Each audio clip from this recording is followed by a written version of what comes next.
सेहतमंद रहने के लिए क्या आप डॉक्टर साहब? पहले तो डॉक्टर साहब ने फ्रिजें बकाती हैं सारी।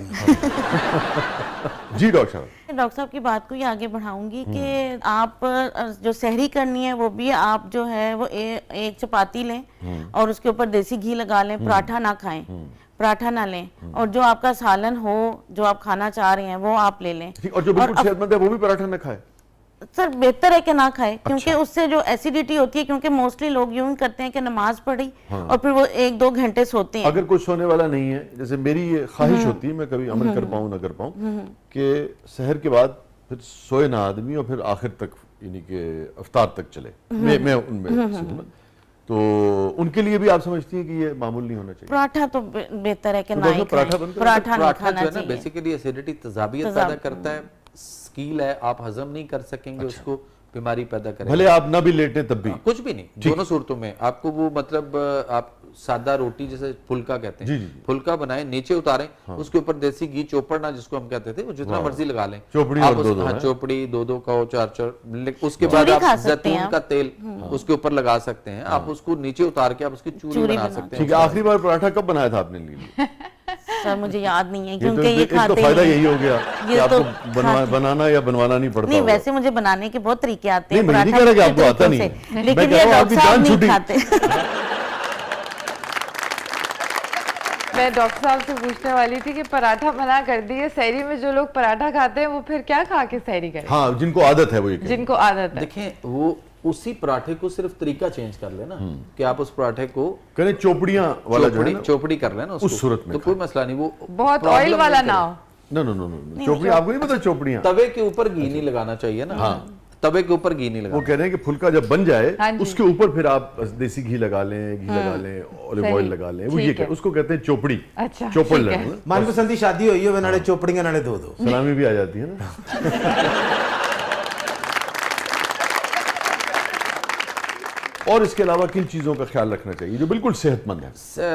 जो सेहतमंद है ना, देखें, एक तो उसके अलावा जो चाय का बहुत ज़्यादा इस्तेमाल हो रहा है ना हमारे यहाँ, इसको देखना है, क्योंकि चाय के अंदर जो चाय की पत्ती है उसके अंदर फ्लेवोनाइड एक केमिकल होता है, और जो दूध है उसके अंदर कैसीन नाम का प्रोटीन होता है। दोनों जब मिक्स होते हैं तो ये बड़ा खूबसूरत सा एक पॉइजन, बट स्लो पॉइजन ये वर्क करता है, बेशुमार मसाइल पैदा करता है, एसिडिटी है, तेजाबियत है, गैसेज हैं, गैस्ट्रिक प्रॉब्लम करता है, ब्लोटिंग होती है, इसी से आगे चल के ब्लड प्रेशर आ रहा है, इसी से आगे चल के डायबिटीज़ के इश्यूज आ रहे हैं, इसी की वजह से आपको पाइल्स बवासीर के इशू आ रहे हैं, अल्सरेटिव कोलाइटिस हो रहा है, आईबीएस के इश्यूज आ रहे हैं, खुश्की पैदा करता है। सबसे बड़ी बात यह कि आपके तरावट जो होती है बॉडी के अंदर तरी नहीं। तो आप ये फरमा रहे हैं कि रमजान के दिनों में खास तौर पे अगर सेहतमंद आदमी भी है तो उसे चाय से गुरेज करना चाहिए। अच्छा, गुरेज का मतलब है कि एक कप भी ना पिए? अदरक, जीरा और पुदीना का कहवा बना के शाजी आप लीजिएगा, ठीक है, तो चाय को देखिएगा फिर कैसे छूटती है।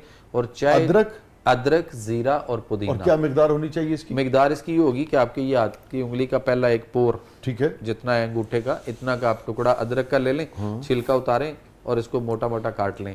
आधा चम्मच जीरा सफेद ले लें और 2 या 3 टहनियाँ पुदीने की, वो जो हम गुट्ठी लेते हैं सब्जी वाले से, 2-3 टहनियाँ पुदीने की पत्तों समेत लेकर उनको धो के, तो इसको आप 2 गिलास पानी में डाल दीजिए, ठीक है, और इनको चूल्हे पर रख के आप इसको पकाना शुरू कर दें। जब ये दरमियानी से आंच पे पकते हुए 1 गिलास रह जाए तो आप इसे नीचे उतारिए, ये आपके पास 2 कप का वो तैयार हो चुका होगा। ठीक है, गुड़ शक्कर डाल लीजिए या शहद में से कोई चीज़ अगर है तो वो डाल लीजिए, और उसके बाद 2 कप तैयार है, एक खुद पीजिए, एक दूसरे को पिलाइए। सुभान अल्लाह। और इसके फवायद क्या है? इसके फवायद ये हैं कि जो लोग मैदे की दवाइयाँ खा रहे हैं ना अरसा दराज से, उससे जान छूट सकती है अगर हम अदरक, जीरा और पुदीना के कहवा पे जाएं। अच्छा, और ये जो एसिडिटी के मरीजों के लिए आपने बात बताई, और रमजान में लाजिम बात है, बहुत सेहतमंद लोगों की भी बढ़ जाती है ना, तो या हो जाती है उन्हें कभी कभी, तो इसका कोई ये नहीं कि सुबह शाम, खाने से पहले, खाने के बाद तरीका जो है क्या होना चाहिए?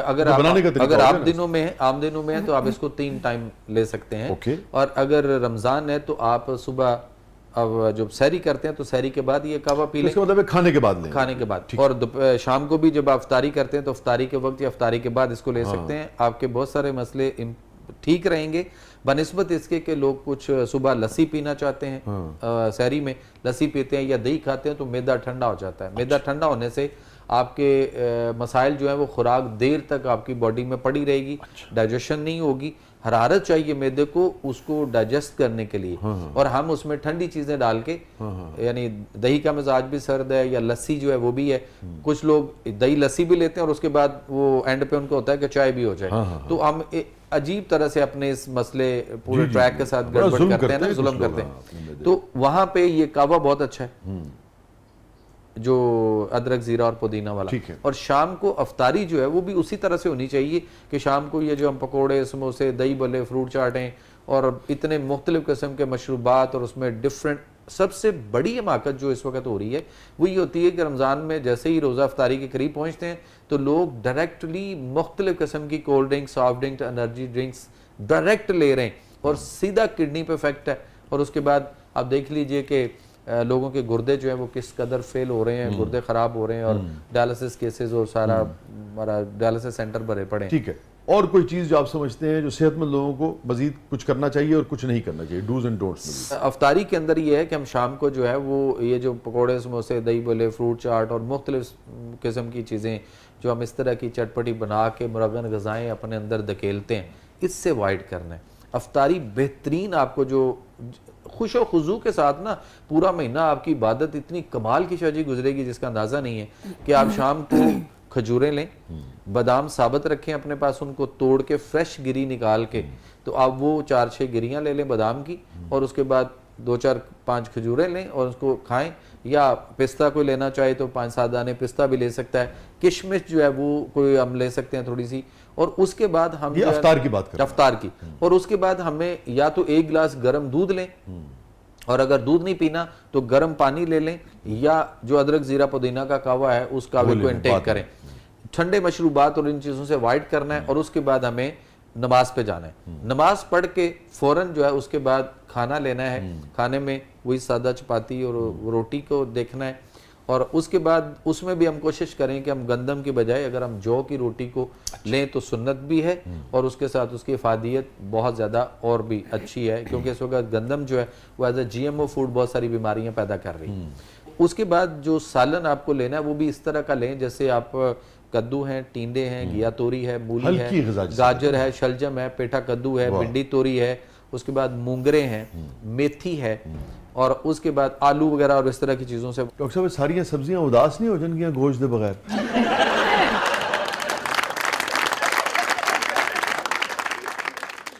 गोश्त बकरे का डलवाते हैं, गोश्त की तरफ आने। दालों में आएंगे तो मूंगी की दाल छिलके वाली, ज़रा पतली बनी हुई हो, और उसके बाद काले चने शोरबे वाले बना के वो बहुत अच्छे हैं।